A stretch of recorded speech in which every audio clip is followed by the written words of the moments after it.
Well, I hope you enjoyed this interview with Jason Jackson. And for more on the Bellator main card coming up in Chicago for 301, we have a full breakdown. Josh and I on the Weighing In podcast. Hit that link below. We'll do a full breakdown on every main event card and some specific preliminary fights too. Well, ladies and gentlemen, we are lucky enough to have a man who is searching for his first Welterweight World Championship in just about 1 week's time. We have got the ass-kicking machine himself, Jason Jackson. What is up, my man? You look good there. You were in the dark for a while. I couldn't take it, man. I had to see your face. What's up? Everything is up. Health, blessing, and, and more coming, so I can't complain. I saw you getting after the wrestling. I posted out some videos on the Kill Cliff website or on the Instagram there, and I saw you grinding and getting after it. And I know people look at you, and the way you fight right now is that you mix up the wrestling in with your striking.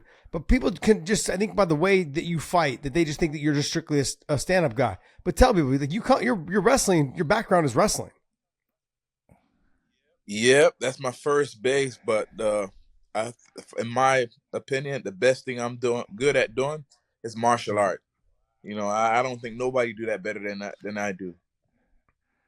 Jason, you have been on an incredible streak. When you joined Bellator, I was so happy for you because, we had talked before and, you got that moment. You put on a fantastic performance in that first fight. You caught everyone's eye. And then slowly but surely, they kept putting you against better competition. And one by one, you kept knocking them off. How does it feel to be in the position you're in now? You got this world title fight against a guy who has never lost in Yaroslav Amosov. He is 27-0. How does it feel? Word can explain this feeling because, I have always been the underdog in my life, and I have to overcome adversity always. So when it comes time to do that, that's when I perform the best, and I'm at my best at this stage of my life. When you talk about overcoming adversity, you've had some just horrible luck. You went to the Dana White Contender Series, and you basically broke your ankle right away in the fight. Just a nasty thing to happen, but it happens in sports. It definitely happens in MMA. How is it that you've kept yourself positive with some of the bad breaks and things that you've had happen in your career? How is it that you've just continued to march on and show everyone, no, I am a winner. I will prove to you that what I can do in the cage? I just tell myself that I have nothing over some of the stuff that happened in my life, no control.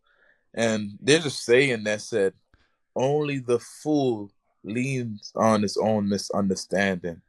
So if things that's happening, like I break my hand on the Ultimate Fighter, that was supposed to be my break my leg on the Contender Series, lost to a decision my first fight in Bellator, and I didn't try to understand why all these stuff was going on because it wasn't in my my control. That was in the higher power.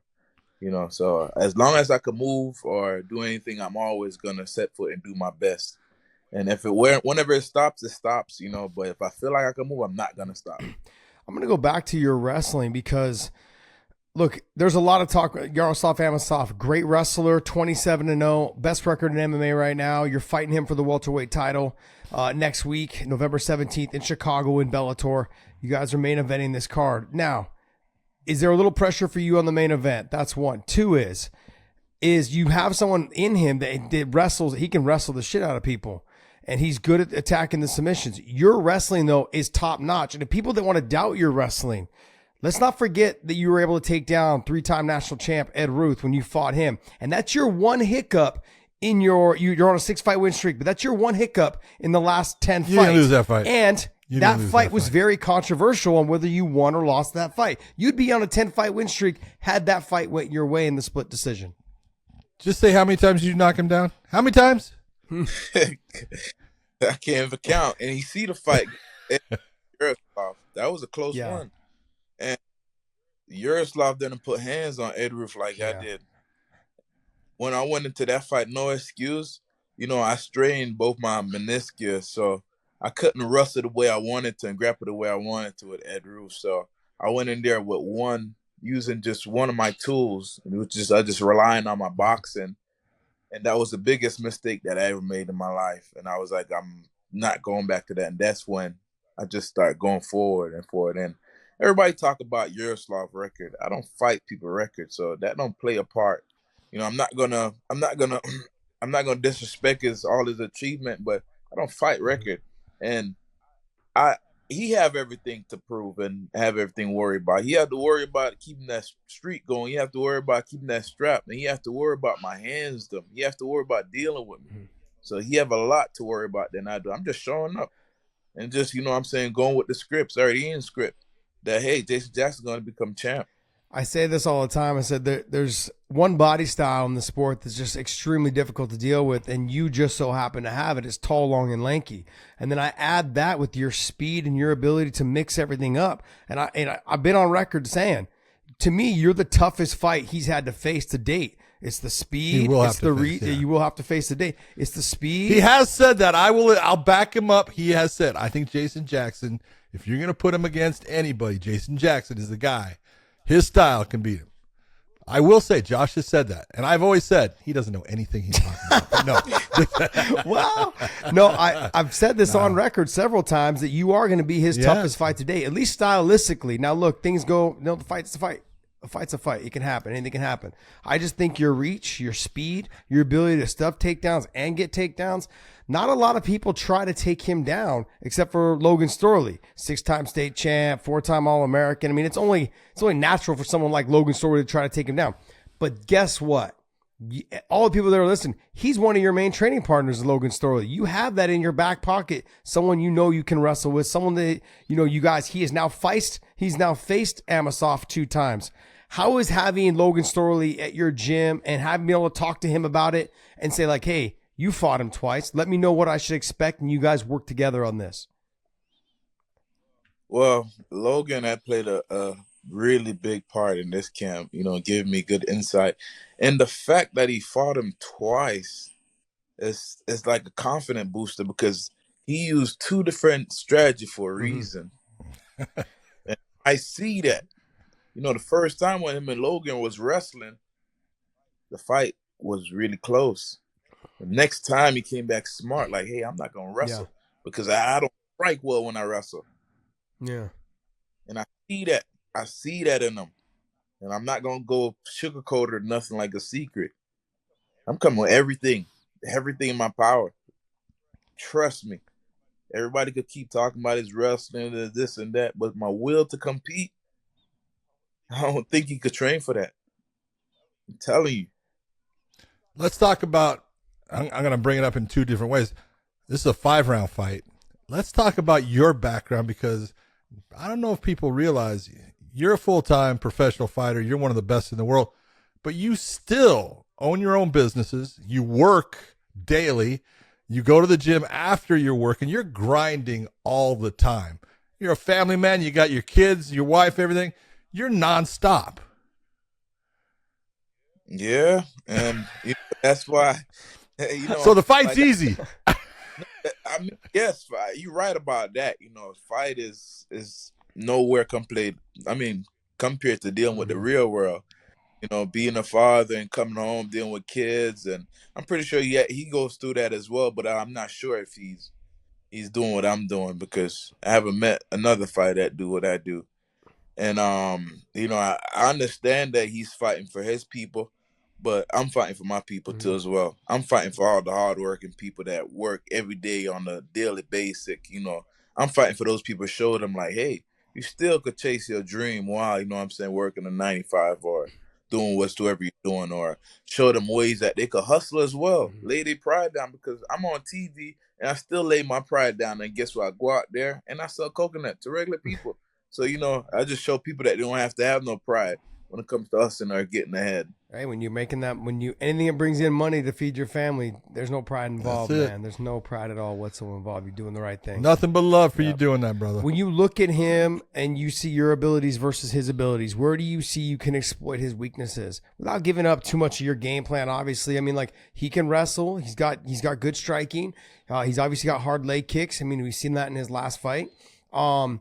He just has a tendency to not a tendency. He has the ability to mix things up pretty well, stuffing the takedowns or shooting the takedowns. Landing the strikes on the feet, mixing up his boxing with his kickboxing. I mean, where do you see yourself exploiting some of his weaknesses, or where do you see him lacking, I should say? These hands, baby. And I'm not even trying to be funny or anything. Yeah, it's just these hands, my counter punches and my ability to counter and get out the way and mix it in. And the thing is, like I said, my will to fight, you're not going to see that nowhere else. And like I said, you got hard leg kicks. I went 5 rounds with freaking Douglas Lima. And once I watched my fight with Douglas and his fight with Douglas, I realized that Douglas drew blood on him. Douglas ain't pulled no blood on me. You know what I'm saying? I had him bleeding. And I took him down. Even though he kicked my leg, not one time he affect me to go forward and back him up. Douglas was backing him up, go fight. And I fought against Neymar and Gracie. One eye. He got on top of me and he didn't submit me. I fought against Paul Daly. Paul Daly got the hardest punch in the game. You see, I made it through. Ben Henderson got leg kicks. So, like I said, I felt like me personally, I have fought a harder opponent than he has. No disrespect or anything. I don't know what's his record, how he got them 27 other wins or what it is, but I'm not going to take it from him. But I'm counting everything he has done in Bellator. You know what I'm saying? I don't look at all his other fights. I don't know who he fought. For all we know, he could have fought 20 times in 1 year over there in Ukraine because them guys compete like that. So, like I said, I don't fight numbers, dog. I fight him, and what I see in front of me, I'm not. My eyes are not gonna lie to me. I don't care how his fans or what they want to say about him, but my eyes not gonna lie to me. And my heart to compete, I'm telling you, it's gonna be like none other. I'm not gonna quit. When I look at both of you, you're very similar. You both have really good wrestling. You both have really good stand-up game. You both transition well. The one thing that I've seen is he goes after submissions where you, on the ground, you tend to pound people into the mat. Okay, Yeah. you like the ground and pound. But you guys are very similar. I mean, there's not a lot of difference in the two of you. Yep. And Big John, I've been sorry to switch up a little bit, but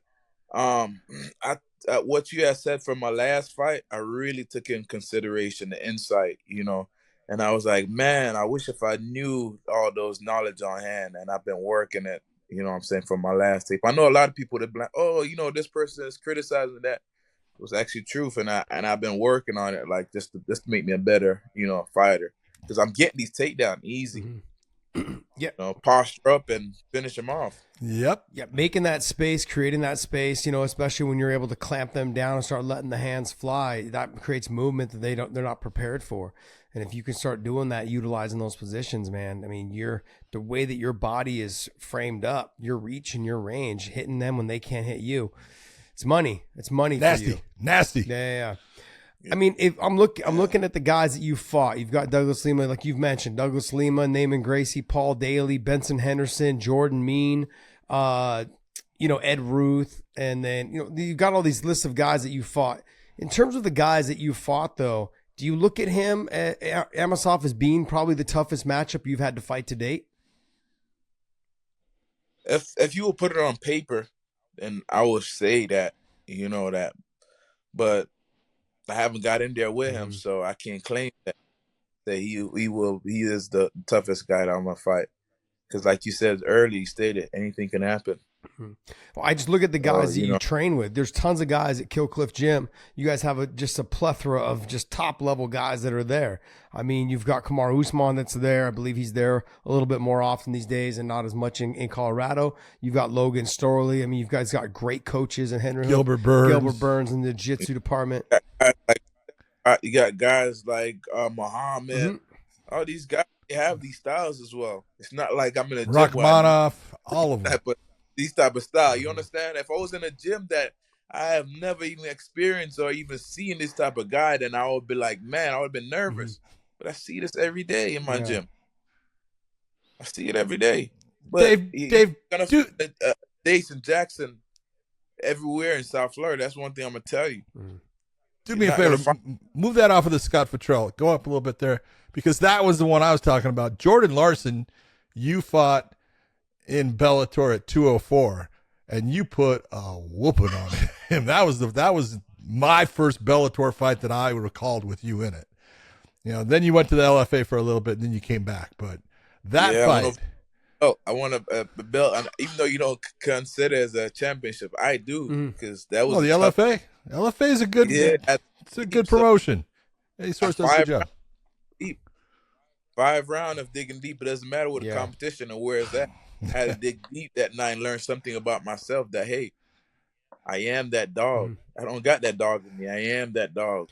Well, I remember your fight with, if there's any doubters out there, the fight with Naaman Gracie shows that you were that dog. I mean, I look at that first round. It was a back and forth battle, but you were in kind of in a shit position, and then your face hit the fence, the cage. And you 30 seconds. What was it, 30 seconds in? And you split your eyelid. I saw the picture. You split your eyelid right down the middle, right there, and it was kind of right into the eyelid. I'm surprised the doctor didn't stop that. To be honest, I mean, because I faked it and act like I was okay. Some doubt and be like, "Oh, my eyelid." No, when the doctor came in, I was just trying to explain everything to him, and then he asked me for one to go. I was like, "Yeah, I want to go," but honestly, I couldn't see nothing. But in my head, I just thought about all the work that I put in, and are you willing to go back and start back over? That's the question that come to my head. I was like, all them time you go to the hill and run, all them dog fight that you had in the gym, are you willing to start back over and not go back with that victory? And I was like, I want to continue. And you said, hell no. I ain't going back. I'm not going back to that. Yeah. I mean, it really is. I don't think people at home understand the conversations that fighters have with themselves mentally in there, whether it's getting taken down and then mentally you're thinking to yourself, man, just get back up. Just get back up. And then even for myself, sometimes I've thought to myself, if you just stay down, you're okay. Like, it doesn't matter. You'll be all right. And you can get up next round. There's thoughts. Fighters have those thoughts in their head. Okay, keep getting up, or it's okay if I stay here. I'll be all right here. You don't have, it seems like you have that conversation with yourself throughout the fight. Right. I do. I'm my biggest coach. As far as I'm in there, I coach myself. I tell myself, Jay, it's all right. You here. You've been here before. You know what I'm saying? And I definitely try to stay in tune and try to stay conscious of everything that's going on. But I just try not to look for no way out. I try to always push for my best, do my best, nothing less, nothing more. So at the end of the day, the judges, they can't be like, this guy didn't do his best. He went out there and quit. My one question for you, you have been, first it was the Black Zillions, then it was Hard Knocks, kind of Sanford and Killcliff are all the same gym, but you were the young guy there when it was the Black Zillions for a while, and you were learning from everyone. Now you're the veteran guy. What's it like to be the guy that all these young fighters that are coming into the gym, they're looking up to you and they're asking you the questions and they're wanting to, how do you do this? How do you do that? What does that feel like now for Jason Jackson? I'm humble because I'm so humble sometimes. It doesn't even show because I'm always seeking for knowledge and I'm always open-minded. I don't act like, oh, I've been around this and that. Nah, even if somebody say you're the dog in the gym, I'm like, no, I'm not. Please don't put that title on me because I want to continue on coming here and learn like a student. So I don't really put that on myself. I still think I'm getting younger every day. My birthday was just the other day. They asked me how old I was. I told them I was 23. I like I said, I want to just keep that headspace and be humble. And that's why I do all these extra curricular activities. Yeah, my auto kicking in. But that's why I do all these extra activity afterward just to keep my head wrapped in that band. That humble that never swells up. Because once your head swells up, then you don't want to work as hard and you just think you know it all. And, you don't want to listen to nobody because you feel like you know more than everybody else. But no, I enjoy being a student. And once that feeling goes away, I think I need to do something else. What's it like knowing that this is It's a big, obviously a chance of the welterweight world title, fighting someone who's 27-0, but main eventing on a big time show for you. What's it like? I feel like it's a dream, and I woke up and I'm still feel like I'm dreaming. Yeah. So for me, everything. I'm gonna ask you this. So November 17th, you fight for the title. November 18th, you're champion of the world. What changes for Jason Jackson? Nothing. Nothing at all? Come on, Jason. Something. I'm sorry. Right. I'm sorry. Something do change my bank account. All right, there you go. But that's about it, because once everything goes right back to normal for me, because I'm still gonna go out there, still gonna go back to reopen the car wash, and still go out there and just be me. It's just gonna be a little more, you know what I'm saying, uplifting, knowing that I got past this guy and I gave him the one and only one on his record.